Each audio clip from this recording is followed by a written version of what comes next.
আমের সিজন শেষ হয়ে যাচ্ছে, অথচ আমের কিছু রেসিপি বানালাম না, তা কি করে হয়। তাই আজকে আমের কেক বানিয়ে ফেললাম। তো আমের কেকটা খেয়ে কিন্তু সবাই খুব ভালো বলেছে আবার করতে। তো আমি বললাম ঠিক আছে, আজকে এইটা করেছি, আবার অন্যদিন আর একটা বানিয়ে ফেলবো। তো কিভাবে বানিয়েছি আমের কেকটা সেটা দেখে নেওয়া যাক। কত সুন্দর হয়েছে একবার দেখে নাও। নমস্কার বন্ধুরা, অলির রান্নাঘরে সবাইকে জানাই স্বাগত। আজকে আবার একটা নতুন রেসিপি নিয়ে হাজির হয়ে গেছি। তো আমের কেকটা কিভাবে করেছি সেটা একবার দেখে নিই। সবার প্রথমে আমি একটা বড় পাত্র নিয়ে নিয়েছি, 1 কাপ সুজি নিয়ে নিচ্ছি, ওই কাপেরই হাফ কাপ ময়দা নিয়ে নিচ্ছি,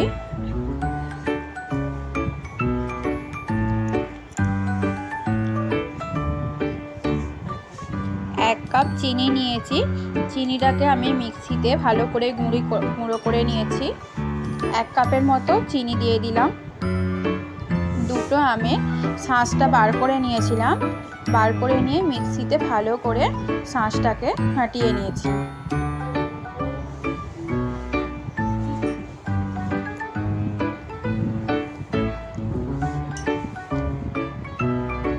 ময়দা, সুজি, আমের পাল্পটা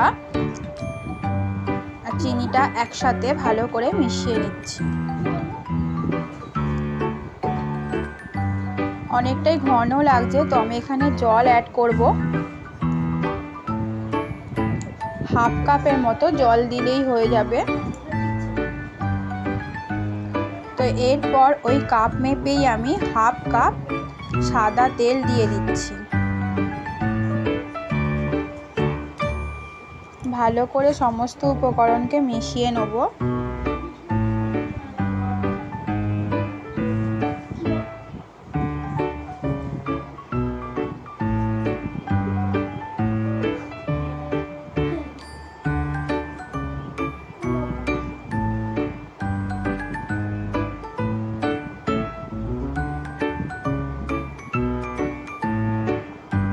এখানে বেকিং সোডা দিচ্ছি 1 চামচের হাফ চামচ, আর বেকিং পাউডার দেবো হাফ চামচ।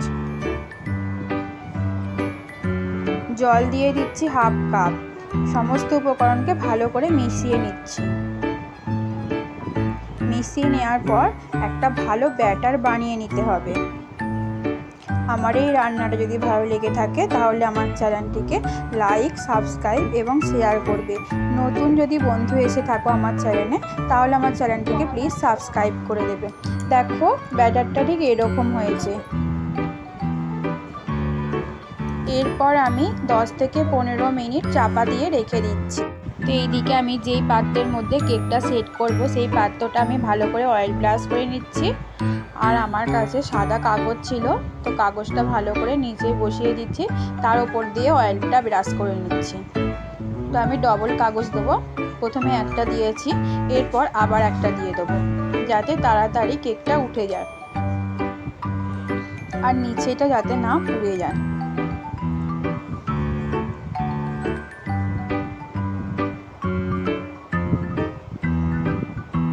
তো কাগজগুলো আমি ভালো করে সেট করে নিয়েছি।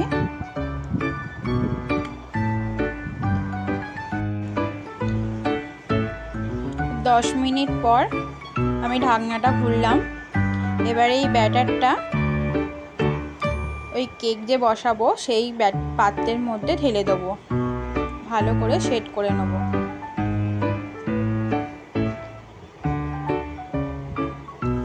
ঢেলে দিয়ে ভালো করে ট্যাপ করে নিতে হবে, যাতে না একটুও ফাঁক থাকে।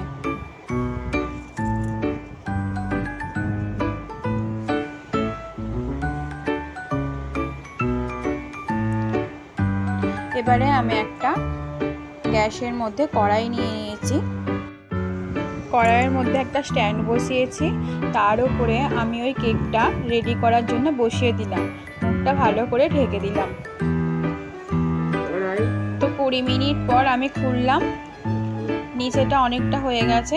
আমি কিছু ড্রাই ফ্রুট এখানে কেটে রেখেছিলাম, সেগুলো ওপর দিয়ে ছড়িয়ে দেবো, কাজু, কিশমিশ আর আমন্ড। তো এগুলো আমি ওপর দিয়ে ছড়িয়ে দিচ্ছি। যদি প্রথমেই দিয়ে দিতাম তাহলে কিন্তু ওগুলো অনেকটাই নিচের দিকে নেমে যেত, তাই 20 মিনিট পর এটা দিচ্ছি যাতে ওপরেই থাকে। ছড়িয়ে দেওয়ার পর ভালো করে আমি ঢাকা দিয়ে আরও 20 থেকে 25 মিনিট ঢাকা দিয়ে রেখে দিতে হবে কেকটা রেডি হওয়ার জন্য।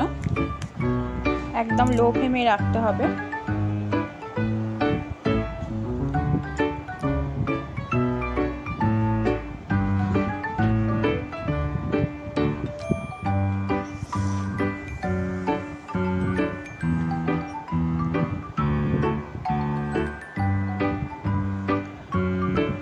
তো 45 মিনিট পর আমি খুললাম।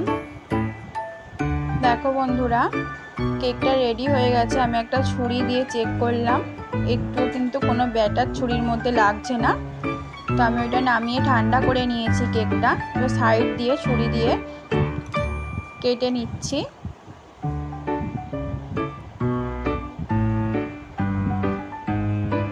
বাটিটা উপর করে দিলাম কেকটা ঢালার জন্য।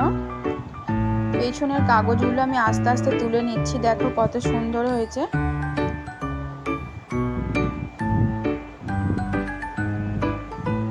তো রেডি হয়ে গেল আমাদের আম দিয়ে কেক বা ম্যাঙ্গো কেক।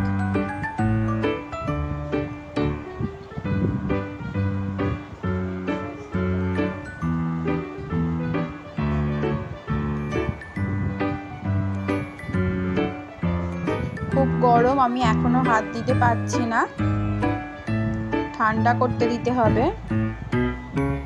ঠান্ডা হলে এই কেকটা কিন্তু খেতে খুব সুন্দর হবে।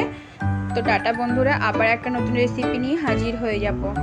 বন্ধুরা, তোমরা কীরকম রান্না হচ্ছে সেটা কিন্তু কমেন্টে জানাবে। আর প্লিজ সাবস্ক্রাইব করে দিও।